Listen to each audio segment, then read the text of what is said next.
Pulso económico que hoy, como es tradicional, comenzamos pues echando la vista atrás a ver qué tal le ha ido el IBEX. Hoy ha habido un poquito de relajo. Hemos perdido los 10.500 y la bolsa se ha tomado un respiro. 0,66 de caída al cierre, el índice general termina la sesión en 10.490,5, con algunos valores que han destacado porque hay un rebote detrás. El primero del que vamos a hablar, Solaria. Solaria sube hoy 2,64, Acciona Energía 1,78, Indra 1,31.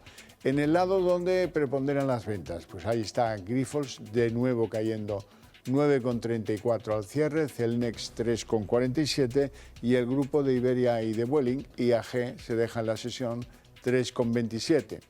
Bien, y a continuación les voy a adelantar algunos de los temas que seguro van a despertar su interés en nuestra tertulia económica, la que mantenemos aquí cada día con los mejores expertos para que a ustedes no se les escape un detalle. Bueno, y en esa tertulia hoy tenemos que hablar de la inflación en España. Hoy confirmamos los datos adelantados, lo confirmamos en lo Mollar, en que es el 2,8%.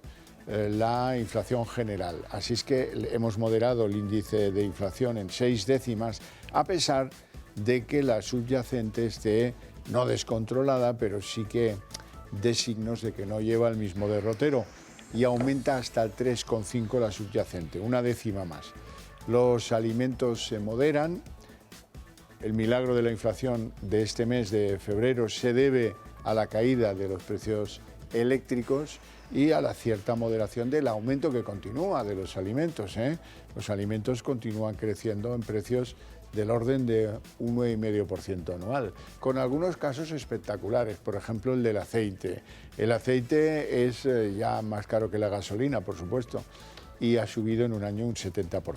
Bueno, y también quiero que en el programa le demos una vuelta a qué es lo que está pasando con el petróleo, porque la cotización del barril de la modalidad Brent hoy se adentra en máximos anuales y parece que va dando algún signo de firmeza al mercado petrolero. Algunos pensábamos que iba a durar mucho esto de que los precios, la competencia en precios iba a hacer que el precio del petróleo cayera, pero da la sensación de que eso se está empezando a acabar. Les presento ya a nuestros invitados hoy. Doña Sara Carbonell, directora general del banco BIG. Muy buenas tardes. Buenas Bienvenida. tardes. Gracias. ¿Todo bien? Todo fenomenal. Me alegro de verla. Gracias. Don Antonio Banda, CEO de Fil Capital. Muy buenas tardes. Hola, buenas tardes. ¿Todo bien? Sí, estupendamente. Bueno, pues vamos a ver. Lo primero, comentar la sesión de la bolsa de hoy. Bueno, pues parece que nos hemos tomado un respiro. La cosa no queda muy lejos de los 1.500 y, bueno, pues cierta perspectiva, ¿cómo lo ven? Bueno, a ver, desde un punto de vista cortoplacista, yo creo que es bastante lógico y que no es muy preocupante o representativo que haya toma de beneficios, porque veníamos de un entorno y de una racha bueno, pues bastante buena, ¿no?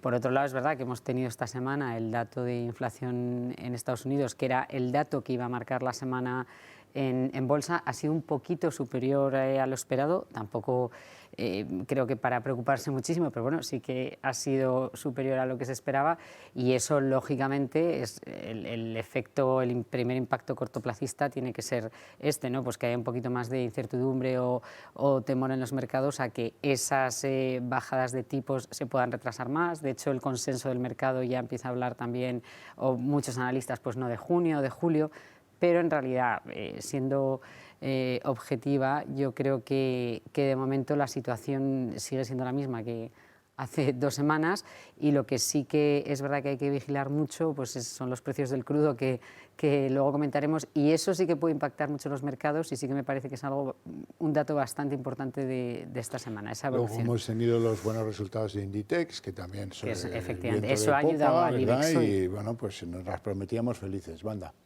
Sí, yo creo que se ha desinflado un poco las perspectivas que teníamos o que tenía el mercado de bajadas de tipos en muy corto plazo. O sea, los datos americanos, los datos en España, los datos en Europa en general nos están llevando a que los bancos centrales no tienen ninguna ansiedad por bajar tipos de interés, ¿no? O sea, están esperando mucha más reacción. La realidad es que a medida que nos acercamos a una inflación próxima al objetivo del 2% de los bancos centrales, pues puede haber algo más de de decir que vamos a hacer algo, pero actualmente con los mercados en alza, con la bolsa americana prácticamente en máximos de su historia, con la española subiendo y dando una... El Eurostoxx que echa humo. Eso es, o sea que tenemos también, o sea que en general la bolsa japonesa también en máximos de los últimos 40 años. O sea, tenemos una situación en términos de renta variable que está todo el mundo muy tranquilo, o sea que realmente necesitamos poco bajada de tipos. Y luego por el lado de los tipos de interés, pues directamente vinculado. Tiene poco sentido ahora mismo bajar tipos porque eso conllevaría a que estás tomando decisiones sobre algo que cuando realmente te haga falta igual tienes que utilizar. ¿Para qué tirar con pólvora mojada, ¿no? O sea... Bueno, hablemos de tipos entonces. El Banco Central Europeo, algunos creen que va a empezar a retocar los tipos en septiembre. Piensen que hay elecciones al Parlamento Europeo en junio y que, desde luego, pues no parece que haya mucho interés en provocar determinadas pues, reacciones en contra. Así es que Christine Lagarde, que no es la más intrépida de los que manejan el cotarro, pues algunos dicen que esto hasta septiembre no se va a mover y hay quien tiene dudas de que eso se produzca en septiembre. Bueno, yo lo que pienso es, si no cambia la situación, sin ser pesada, por lo que estamos viendo ahora con el crudo, que tiene unos factores ahí que además son ajenos a los mercados porque son conflictos, etcétera, si esa situación no cambia y seguimos al ritmo que estamos yendo hasta ahora, tanto en Estados Unidos como en Europa, yo sí creo que esas bajadas en Europa van a empezar en septiembre, ¿no? Se ha anunciado un recorte del margen entre el dinero que se presta y que se deposita en el Banco Central, cosa que me parece que tiene sentido porque lo que estamos viendo es un BCE previsor, porque eso lo que está haciendo es prever cuando esto ocurra, estamos hablando de septiembre, como diciendo de momento ahora tranquilidad, seguimos igual, pero en realidad va a llegar un momento donde efectivamente no va a haber el exceso de liquidez que hay ahora. Y por eso hacen un poco esa previsión, ¿no? Para que luego los bancos puedan ir bueno, pues coger esa liquidez al Banco Central Europeo. Incluso se habla de operaciones ya de préstamos a más largo plazo, que ya nos irán contando cómo son.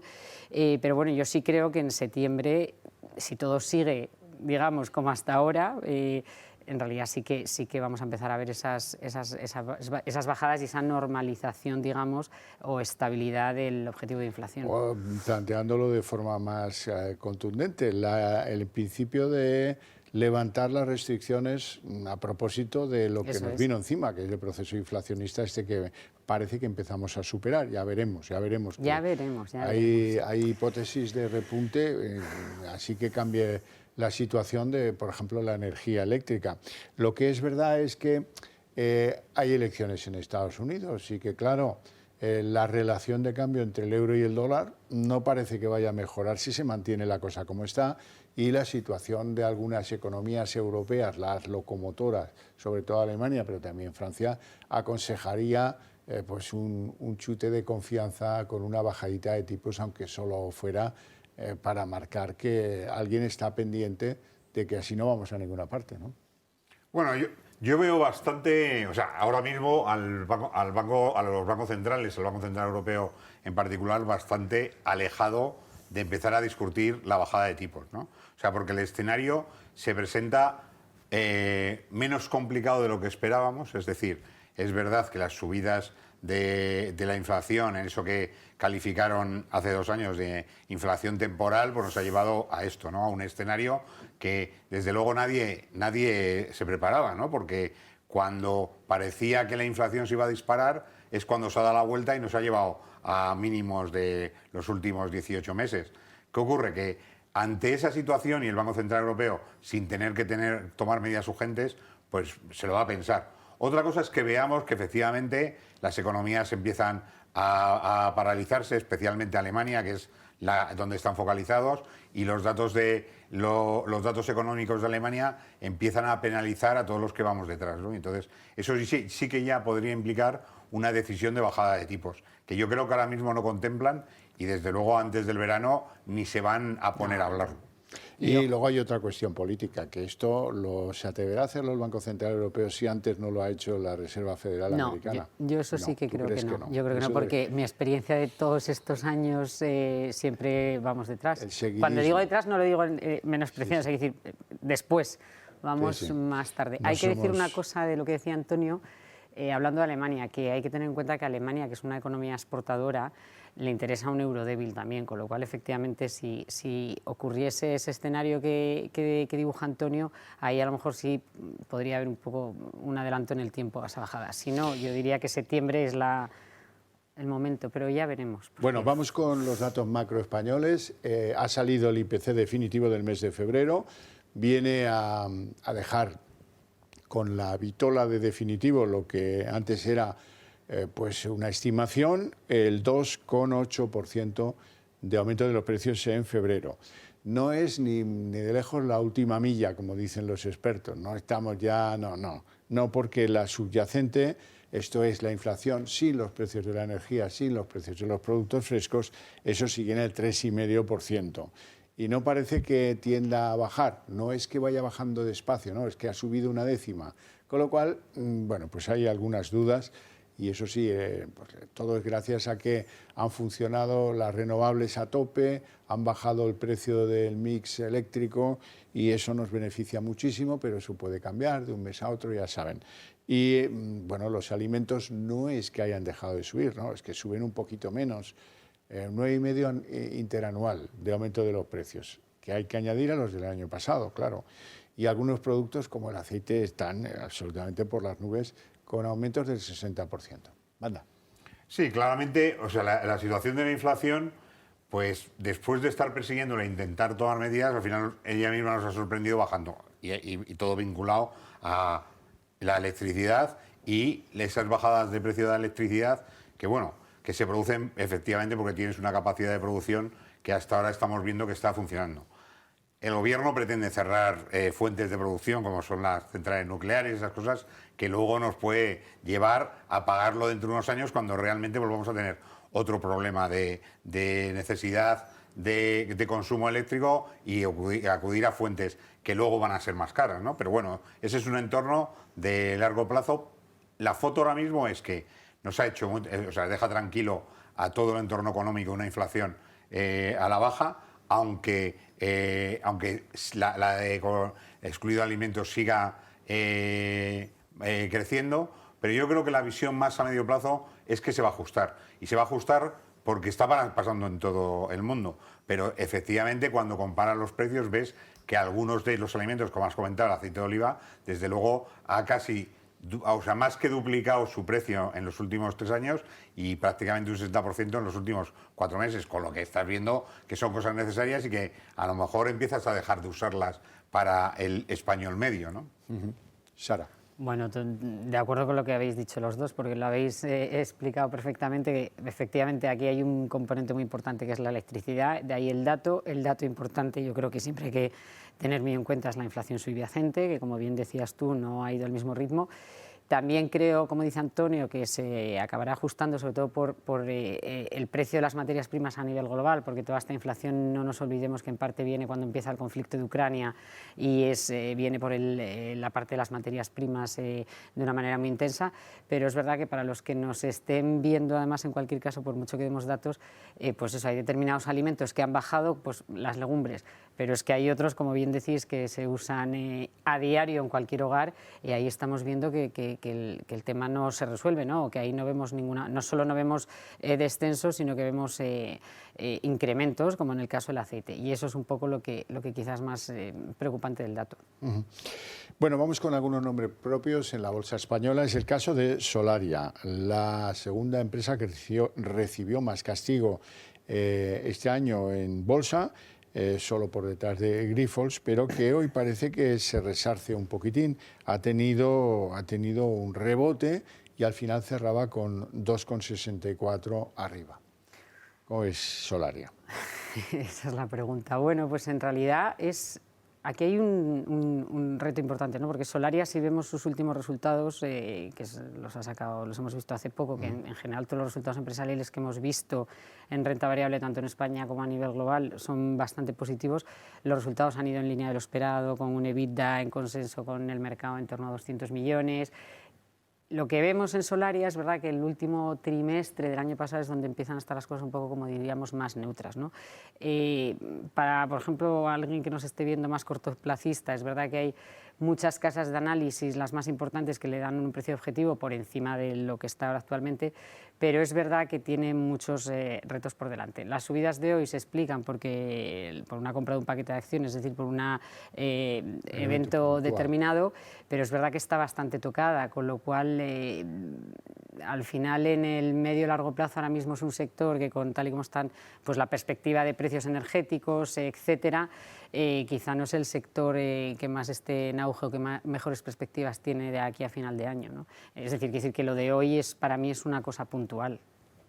Antonio. Sí, yo creo que Solaria, o sea, lo que viene es de una evolución muy mala, fundamentalmente por falta de foco en su actividad principal, ¿no? Al final, ¿qué es lo que conseguía? Pues iba buscando crecimiento, resulta que ese crecimiento le ha costado trabajo, sobre todo por parte de los ajustes de su negocio, y al final le penalizó la bolsa, ¿no? Y en esa situación yo creo que es pues muy próxima a mínimos. Hay una oportunidad de inversión que yo creo que la han aprovechado los que están de la compañía y por eso han entrado. Yo creo que las perspectivas a medio y largo plazo de Solaria pues van en bastante relación con el sector, y desde luego que no creo que vaya a tener que le vaya a ir mucho peor de lo que le ha ido hasta ahora.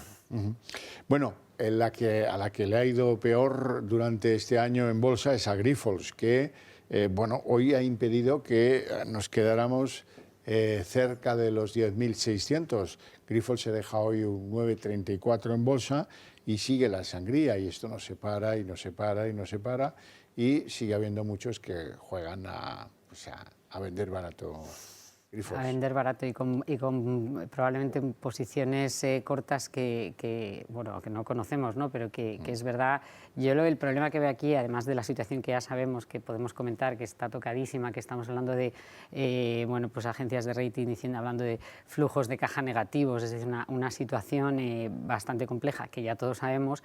Lo que está derivando todo lo que hemos vivido en las últimas semanas es una desconfianza por parte del inversor que yo veo complicado que se vuelva a recuperar. ¿Qué puede ocurrir? Pues no lo sé, pero que ahora mismo es un valor que podemos comentar de él. ¿Qué perspectivas tiene? Bueno, pues a lo mejor, como decía Antonio, pues entrar muy barato, eso sí, para el que tenga esa confianza y ese apetito en el muy largo plazo, pero ahora mismo la compañía, pues yo no sé en qué va a acabar esto, pero efectivamente, como dices tú hoy, es la que nos ha frenado ahí y la confianza está muy deteriorada. Claramente, y no ayuda que la comisión no dé señales de vida. Está claro, a clarificar muchos temas que no son de la propia compañía ayudarían a que, por lo menos, paralizar un poco la volatilidad esta que tenemos todos los días movimientos por encima del 5%. Eso implica que el coste de los derivados sea referencial y que al final implique que te pongas en posiciones que incluso con un movimiento que es ponerte corto tengas buenos beneficios. Eso ayuda a que entren inversores no a largo plazo, sino inversores especulativos que llevan a que esa volatilidad aumente más. Entonces, yo no calificaría el valor de Grifols como lo hemos visto en el último mes o mes y medio, desde que salió de Gotham. Sí. Eso, el informe de Gotham. Yo diría que la compañía, y yo creo que lo hemos hablado aquí muchas veces, tiene que hacer un esfuerzo de relaciones públicas, clarificar las cosas y dejar tranquilo al mercado, en el sentido de que si tiene unos datos y que los presenten y que sean veraces, que se lo crea el mercado. Sobre todo que se lo crea el mercado, ahí está. Porque eso es, y eso lo tienes que conseguir a base de pensar bien lo que vas a comunicar. Si estás comunicando cosas todos los días y además comunicas mal, pues tienes este problema, que aumenta tu volatilidad, y el precio que estás teniendo en el mercado es un precio que no refleja el valor de la compañía, sino que refleja la propia volatilidad que da oportunidad a entrada de inversores especulativos ante esa situación. Banda, tienes que contarnos qué es lo que hace que los bancos medianos ganen en rentabilidad a los grandes bancos de la bolsa. ¿Por qué? Bueno, tienes un elemento clave que es la eficiencia. Al final, cuando tú eres un banco mediano pequeño, tienes muchas cosas que puedes reducir y que puedes ayudar a que mejoren, ¿no? Cuando eres un banco grande, al final tienes elementos que te limitan, y además tienes que hacer planes quinquenales, planes que tienen que ver con reestructuraciones, y eso va directamente a tu cuenta de resultados. Por eso, hablar muchas veces de ratios comparativos entre los distintos tipos de banco es difícil de comparar, ¿no? Al final tienes que ir con comparativas que sean muy en la línea de lo que tú tienes, porque si te vas a comparar bancos pequeños con bancos grandes en niveles de rentabilidad o en niveles de ratios de valoración, es muy difícil sacar una conclusión. En cualquier caso, yo creo que todo esto tiene que ver con que en general el sector financiero está apostando por una digitalización urgente, una digitalización que lleva sobre todo a dejar y dar un buen servicio a tus clientes, y eso lo consiguen mucho más rápido cuando eres pequeño o mediano que cuando eres grande. Bueno, hablemos de Iberdrola. Iberdrola nos enseñó su estrategia el otro día cuando anunciaron que iban a por el 100% de Avangrid en Estados Unidos. Ya veremos si lo consiguen o no. Hoy anuncian que van a por el 100%, la parte que no controlan, de su filial brasileña Neoenergia Cosern. ¿Esa estrategia qué os parece? Bueno, yo creo que tiene sentido por un motivo, ¿no? Esta es una compañía que en su día fue estatal desde los años 60, luego se privatizó, tiene presencia en muchísimos municipios a lo largo de Brasil, y lo que de hecho dicen desde Iberdrola es un poco, bueno, es tomar el 100% del control, que ya casi lo tienen porque tienen 90 y tantos, ahora no me sé la cifra, un poco por simplificar ese control en la parte de Brasil, ¿no? Al final Iberdrola yo creo que ha demostrado también, en los últimos resultados lo hemos visto, y un poco en la perspectiva que tiene y los retos que tiene por delante y los números, solidez. Es una compañía que me parece sólida y que la estrategia en este caso es adecuada, y distinto al caso americano con Avangrid, que yo creo que ahí van más los tiros en el hecho de explotar más ese negocio y abrir nuevas posibilidades. Anda. Sí, yo creo que además Iberdrola tiene una capacidad de hacer operaciones corporativas fruto de las ventas que ha hecho, liquidez, y de tener liquidez suficiente para analizar. Eso es, tiene suficiente dinero para afrontar inversiones que tengan sentido, ¿no? O sea, lo que estamos viendo es que de las que ha salido bien, con lo que ha sacado rentabilidad, y que no lo hace mal el departamento corporativo. Por lo tanto, cuando consideras un área que une las decisiones de compra-venta de compañías después de analizar un mercado que es mundial para Iberdrola, ¿no? O sea, que tiene abierto la posibilidad de invertir en cualquier sitio y que tiene la capacidad de movilizar y ponerse en posición por su conocimiento en los mercados grandes donde participa, ¿no? Entonces, eso indica que lo está haciendo bien y que probablemente las compras que haga son unas compras que irán a medio o largo plazo, o que incluso puede incluir en su negocio principal sin necesidad de diferenciar mucho esta situación, con lo que añade a su cuenta de resultados unas buenas decisiones y una buena cantidad de dinero para poder luego sacar pecho, ¿no? Petróleo. Bueno, esto se nos puede retorcer un poquito porque de momento el barril calidad Brent está en máximos anuales y parece que ahora hay señales de cierta fortaleza del precio petrolero. Aquí yo quería llegar. No se puede hablar nunca de mercados o de bolsa sin hablar del crudo. Es que está tan correlacionado, es imposible. Ni de inflación, etcétera. Hemos visto un dato esta semana de caídas de inventarios en Estados Unidos, que es un dato importantísimo, semanal, que siempre hay que controlar, de caídas muy por encima de lo que se esperaba, de las reservas. Lo mismo con gasolina. Pero encima tenemos el añadido de OPEP reduciendo oferta y el añadido de Ucrania atacando a esas refinerías rusas. Empieza aquí un poco la historia. Entonces vemos al Brent, como bien dices tú, 85, West Texas a punto de o cerca de superar los 80. ¿Qué pasa? Que si esto sigue así, y puede seguir así, porque al final los precios del crudo, ya lo sabemos, se mueven aparte de por la oferta y la demanda, por los factores geopolíticos, por los conflictos, etcétera, ¿no? Ahí es donde yo decía antes que todo el panorama que hemos comentado a lo largo de todo el programa en realidad puede cambiar, porque tiene un impacto completamente directo con la inflación, ¿no? Con lo cual va a marcar mucho. Entonces creo que no hay que dejar, desde el dato sobre todo de ayer, de vigilar los precios del crudo. Hay que seguirlo y de cerca. Eso es. ¿Qué opinas? Bueno, o sea, yo estoy de acuerdo en la opinión de lo que nos ha pasado con el petróleo, pero es que nos habíamos olvidado de él. O sea, que empezó la guerra de Ucrania y todo el mundo se preocupa porque efectivamente era una guerra que iba a tener y vimos que la reacción fue contraria. O sea, que llevamos con el precio del petróleo a $75 pues 2 años. Entonces, que ahora se mueva y que entre a jugar en los mercados financieros como un elemento de valoración es importante. Y desde luego, igual que le pasa al oro, ¿no? Que son elementos clave que todos miramos a diario, pero que cuando está aburrido el tema no lo miramos, pero no sirve para mucho. Sí, pero aquí podemos tener un problemilla El oro de es medio significativo ahora también porque siendo activo refugio también están máximos cuando la renta variable está bien y eso tiene un motivo. Bueno, no tenemos tiempo para más. Con mi agradecimiento a ustedes dos por su presencia en el programa y a ustedes por su interés y su atención, les invito a ver a continuación la redacción abierta. Hasta dentro de un minuto.